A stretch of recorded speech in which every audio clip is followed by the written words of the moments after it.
سلام به همه شما دوستان و عزیزان و همراهان پرژن ورز جوایز فارسی. مژده هستم از ونکوور. با یک مهمان عزیزی امروز هستیم، آقای فرشید شهروزی. فرشید جان فشن دیزاینر هستن، فایننس اند لایف کوچ هستن و به زبان انگلیسی صحبت میکنن. من خواستم فقط معرفیشون کنم و این اینترویو رو به زبان انگلیسی ما با هم خواهیم داشت. Hi Farshid, thanks for accepting our invitation. I introduce you as a fashion designer and life and finance coach. So please tell us about yourself a little bit. Where have you born and have you been in Iran before? Because you can't speak Farsi. Yeah, so my name is Kevin Shahrouzi. I was born and raised in Queens, New York City, the town called Flushing, Queens.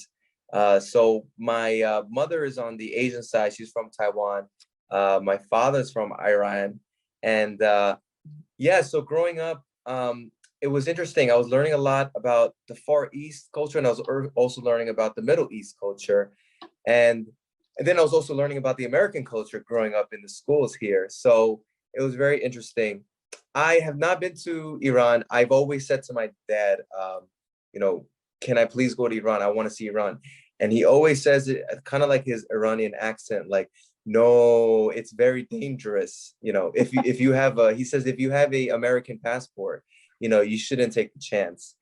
And he told me about, you know, the Shah being overthrown and that, you know, sad story. But I haven't, but I just definitely, you know, really respect the culture. And I'm thankful, even though I'm in New York City, so it's not that many Persians as it is in LA. I've had a couple of Persian friends in New York. So I'm glad that I've been able to get at least some of the culture in me. Perfect. So your father is Iranian and you haven't been in Iran and you can't speak Farsi at all. So can you understand or no? Not at all. Not really. My dad, okay. You know, he went to an American college and then he got kind of like Americanized.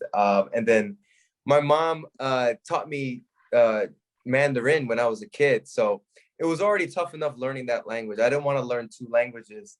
So, I bet you, but yeah. hopefully in the future. Yeah, I bet you. So I should say I apologize about your name. I said, I don't know why I said Farshid. Your name is Kevin Shahrouzi. I don't know what was in my mind that I said Farshid. So sorry about that. I should just say that. No problem. Kevin, Man. you were born in New York. Have you lived in New York? Have you grown up in New York or you were born somewhere else? No, so I was born in New York. So okay. Born and raised in New York City. So I'm a New Yorker. Good. And why fashion designer? Is it your kind of like when you graduated from high school, you decided to go to a school of fashion, or what happened that you decided to be on the fashion industry? I honestly felt like, you know, I didn't choose fashion, that fashion chose me, because I remember growing up, even when I was, you know, in kindergarten, in 5 years old, I remember, I have a memory of, you know, my mother was dressing me up and I was 5 years old. And I remember she put out a couple of sweaters, like one was like a pink sweater and one was like a yellow sweater. And I remember telling my mom, like, no, like very strongly telling her, no, I'm not going to wear that. I'm going to wear this, the yellow sweater. So I was like already like really caring about what kind of style I would have. And then I even remember a memory when I was like 9 years old. I would volunteer to my parents that I would go buy the milk, go to the grocery store myself. And it was not because I wanted to help buy groceries. It was because I could just have a reason to wear my new shirt, gel my hair, and wear my new jeans and just show the world my style. So I just always just loved fashion. I was, you know, got captivated watching the fashion shows on TV, like Giorgio Armani, and then even sometimes looking into like my mom's magazine, like Vogue magazine, and just looking at the fashion style. I just fell in love with just the fashion world and beautiful clothing and beautiful style. Perfect. So what is the name of your line? You have a name or what is it? Can you explain for our audience so they know about you as well? It's just called my name. Kevin Shahrouzi is the Kevin Shahrouzi brand, made in New York City. Perfect. And is it only for it's for all the like male and female and everything and accessories, or is it only for clothes? Currently, it's male and female, and it's mainly jackets. It's made to order, so custom making. So the way that this inspiration came about was after college, or maybe around the time of college, I liked a lot of the brands like the Gucci's and the Tom Ford and the Ralph Lauren, but I just never really saw anything that I really, really loved and something that I would just see myself always wearing. And I felt like it was not in the market. So I was inspired to just design my own jackets that, you know, I would, in my heart, you know, I would see it, that I could wear. And also it was just a way that I could help bring out the inspiration in me that I love the city life. I always loved just like the fast pace, people on the go, you know, work hard, play hard. They're in the office, they're at their workplace, they're working hard. Then afterwards, they go to the nice lounge, they go to a nice hotel, they go to a nice rooftop, and they're just on the go. They're busy people, cosmopolitans, you know, city people. They could be in the taxi, it could be in the train, they could be getting out the Uber, just people on the move. So this is what really inspired me. And so the jackets are for men and women. You know, I really want to address that busy, on the go, city person, cosmopolitan. So yeah, like in New York City. So because you were living there, so I can say that because you are living there. It's a New York City design that is all about just work hard and then have fun after that, and it's all moving, right? It's all about jacket. You wanted to design it. Yeah, that's the inspiration. But I would say to anybody that's going to look me up, you know, take a look, because we have clients that are in LA, Vegas, Hawaii. We have clients. So just take a look. Perfect. And is it only jacket for now, right? Yeah, so it's only outerwear for now. I dabbled a little bit for like maybe like an exclusive piece, or maybe like a capsule collection piece. I've done like a leather trouser, like a leather joggers for women's before, or I've done like maybe like a special dress shirt. But it's mainly just outerwear for now. So people, when they see something on my website, they could order it from there, and then we get their measurements, and then it's made for them within 2 to 3 weeks. It's made and then it's sent to them. So it's customized. Yes. Okay. Anytime someone places an order, it's made from scratch. You know, we start making it once the order is placed. So it's custom made. Either people could, if they come to New York, or if they're in New York, we measure them. Or as you see on our website, people could send a jacket from their closet, something that fits them well. And then we use the measurements from that jacket onto their new jacket. And then we just send it back to them, you know, the new jacket and the old jacket together. And if they want something a little bit different, if they see something on the website, but they want to maybe change the color or change the fur or change the fabric, you know, little customizations, we could do some alterations, you know, for them. I'm always open to do like a 15-30 minute consultation call. Perfect. So your client can choose the fabric even. So they can tell you that this is the fabric that we want, and you custom the jacket according to the fabric that they want as well.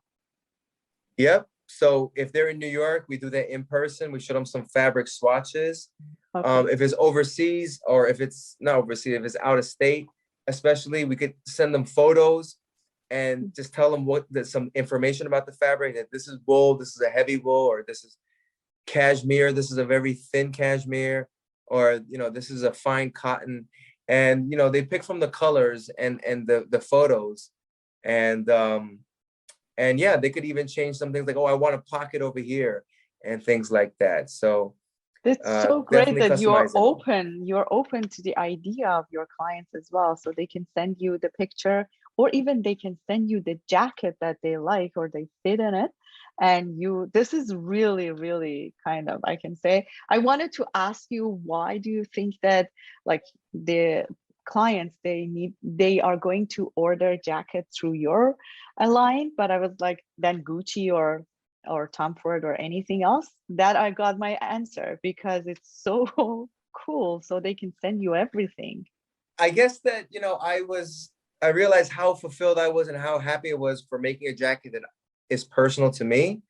So I want to give that feeling to other people, that they could have a jacket that is just made for their heart, you know, from their vision.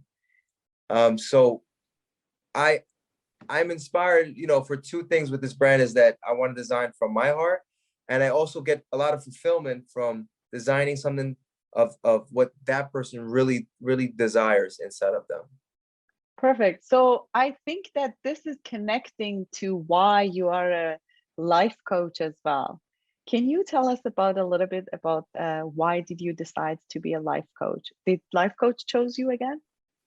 Yeah, I just was, I kind of fell into it. It was kind of like a happy accident.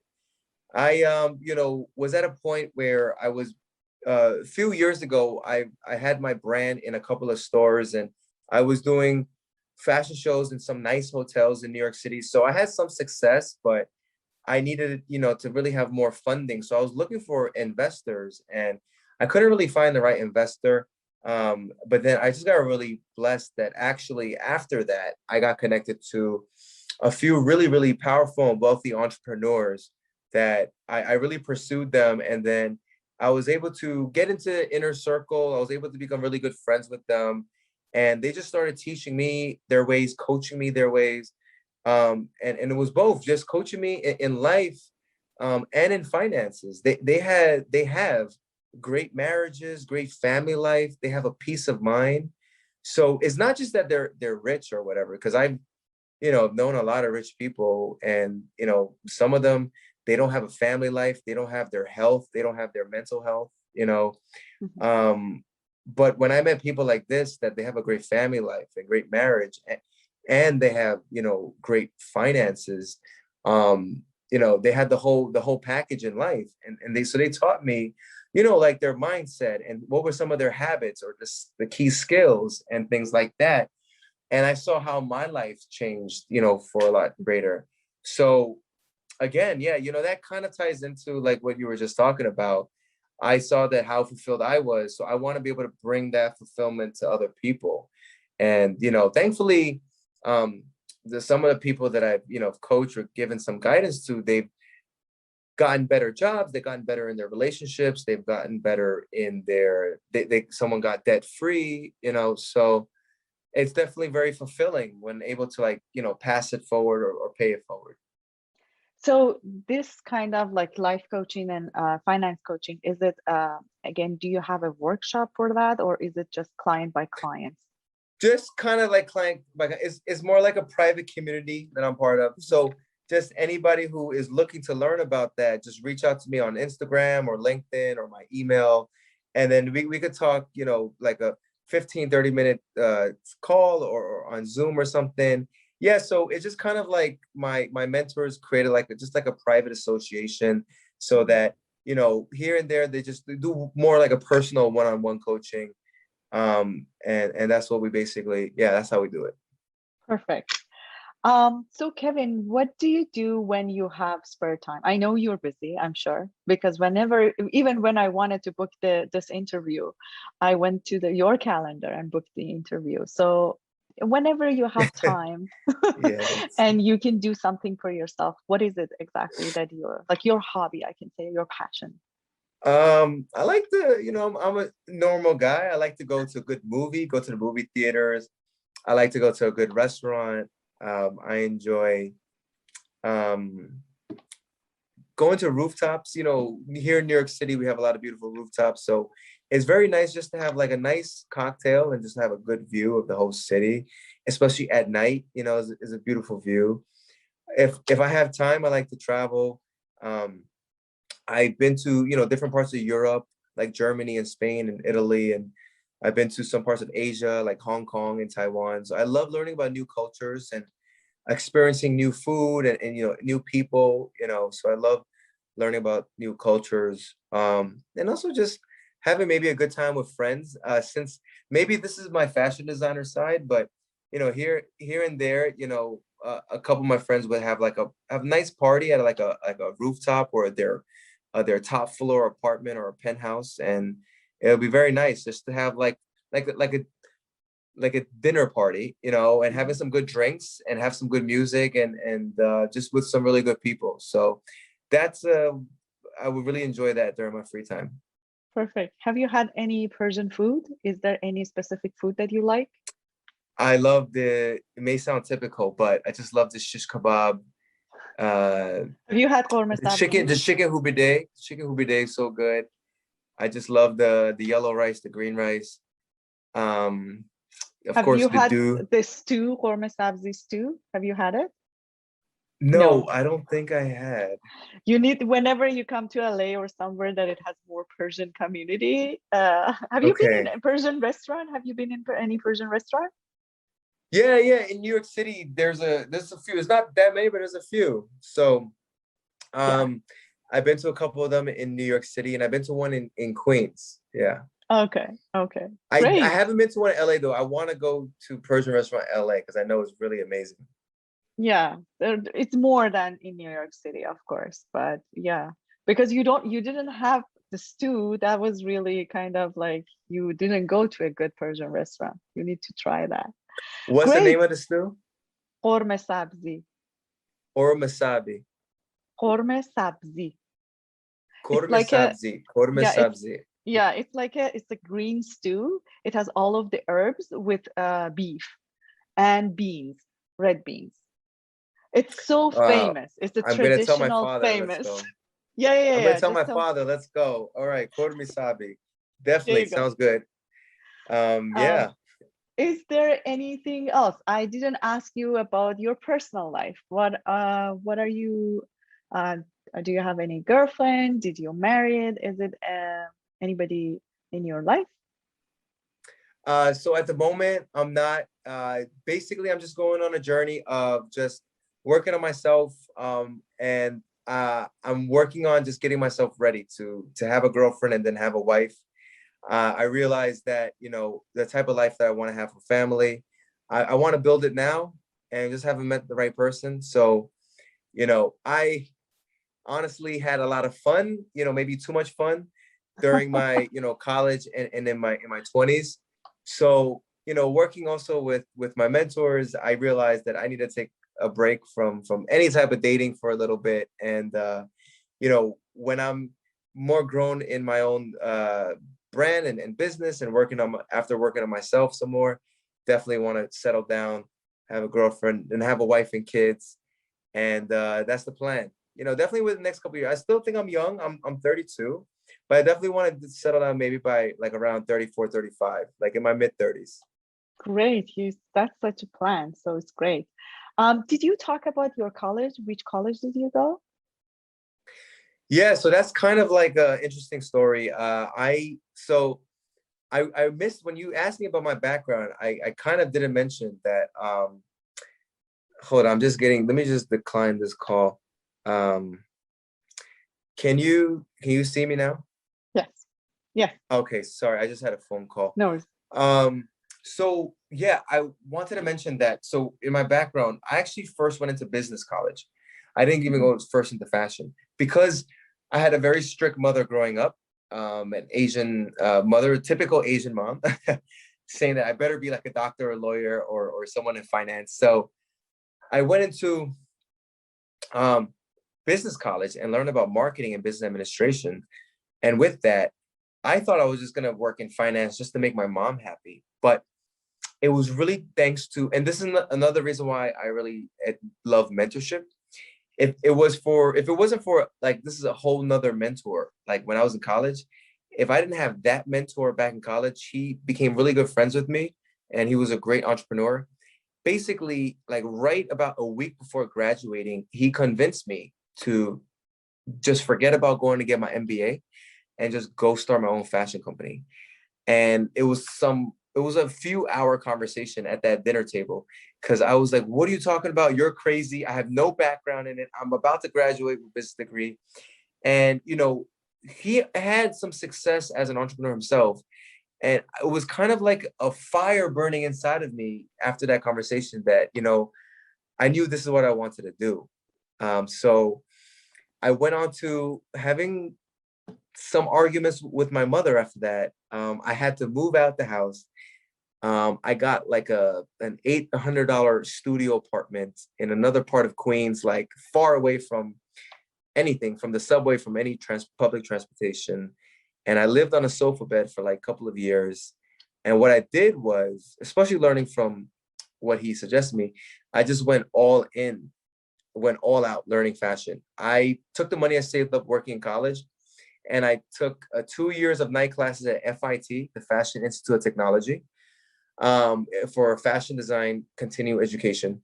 So that was all night classes, 5 days a week. In the daytime, one of my first jobs was working at the Burberry store in the Upper West Side of Manhattan.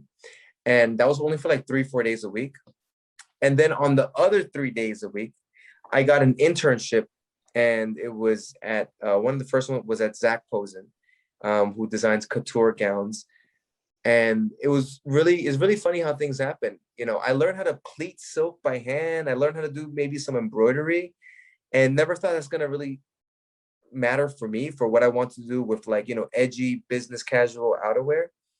But it actually did make me understand fabrics better. It actually did help me with growing into luxury, you know, jackets and things like that.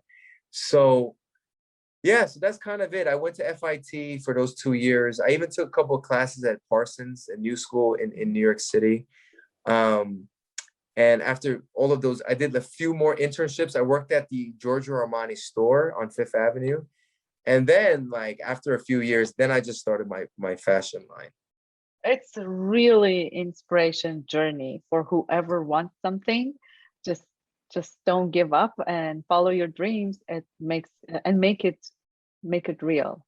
So Yep. that's amazing. Like living on a couch for 2 years, and then now you have your own brand. Yeah, that's amazing that you have the courage to talk about it and tell everyone that you started from scratch. Even you stood up to your mom and just talk to her and say that, okay, this is what I want. So that's cool. That's Thank you. You great. know, if you read about these books and these people that became like successful when they started with nothing, you realize that if you read their biography or whatever, you realize they weren't like anything special. They weren't like special people. You know, you realize that they like just worked a lot harder than a lot of other people. They were able to sacrifice for a bit. And, you know, they really, really studied their craft like an obsession. And so I knew that if they could do it, you know, that I could do it. And again, it wasn't just me. I would have to say, if it wasn't for like having like the right support or people in your life, and especially like having like a mentor or like a coach in your life, that really, really made a big difference. Because if it was just me, I might not have been able to motivate myself through all the ups and downs. Of course, but I should say that I personally am telling you that you could have just ignored what your mentor said, but you took the advice and you were like, okay, let's change the path. You didn't like it, so let's change the path. Congratulations. I'm really happy for you. Thank you. It was my Persian father that really helped me develop my ambition. So my Persian father told me before I even thought about fashion or career or anything, even before business college, I graduated high school and I asked my father, you know, what should I do? What should I study? What should I do in my future? I didn't know. And basically, like a long story short, he just said, you have to first break your laziness. You have to first develop your willpower inside of you. Once you do that, then you're going to know what your purpose is or what you want to do. And I'm like, what do you mean break my laziness? And he basically, like, simply to tell you, he just said, whatever you want to do and you don't feel like doing, start doing it and just keep doing things you don't want to do and don't even think about it. A lot of people, if they got to make a phone call, they say tomorrow. A lot of people say, I got to do the laundry. They say tomorrow. They got to make a meeting. They say tomorrow. So my father just said, everything you got to do, just do it in an instant. Don't even think about it. So I started doing that with like just going to the gym as soon as it came in my head, washing the dishes as soon as it came in my head, finishing a project, you know, as soon as I got back from college, making the phone call as soon as it came in my head to call this person. I didn't put nothing to the side. And then I realized after about a year or 2 years, I developed a lot of like passion and drive inside of me and like a fire, like a willpower inside of me. And I was a lazy kid before that. So it was from my Persian father is really, I think, the key driver in all of this. There is an expression in Farsi. I say it in Farsi and then I translate it for you. Kar emruz ra be farda masepar. Exactly that if you need to do something, do it now, not tomorrow. So there is an expression in Farsi I about love that. I love that. Yeah. Good, great. Is there anything else that you want to share with us? No, that's it. I don't know if you guys will share like my website or information or what email, Yes. but Yeah, you can just email us. We can just have a subtitle, or when we upload the video, it's going to be all of your information and tag you in Instagram and YouTube everywhere, everything. great. Yes. So please do that. And I'll just say anybody who's looking to learn more about having a custom made jacket, just reach out to me or check out our website. And if anyone looking for any type of, you know, coaching in their life or in their finances, or looking to be part of a great community, you know, just let me know. We could, you know, talk about that. Perfect. So, Kevin, thank you so much for accepting our invitation. It was really great talking to you, for me individually, like learning about your journey and everything, and the custom jacket that you're creating. Thank you so much. Oh, thank you so much, Mojdeh. I really appreciate you guys, you know, offering, you know, an interview. I'm humbled. I'm honored. Thank you for, you know, doing this, and really appreciate it. No worries. Thank you so much. به اتفاق کوین شهروزی از همه شما عزیزان پرژن اواردز جوایز پارسی خداحافظی میکنم تا دیدار دیگه. لبخند از رو لباتون دور نشه.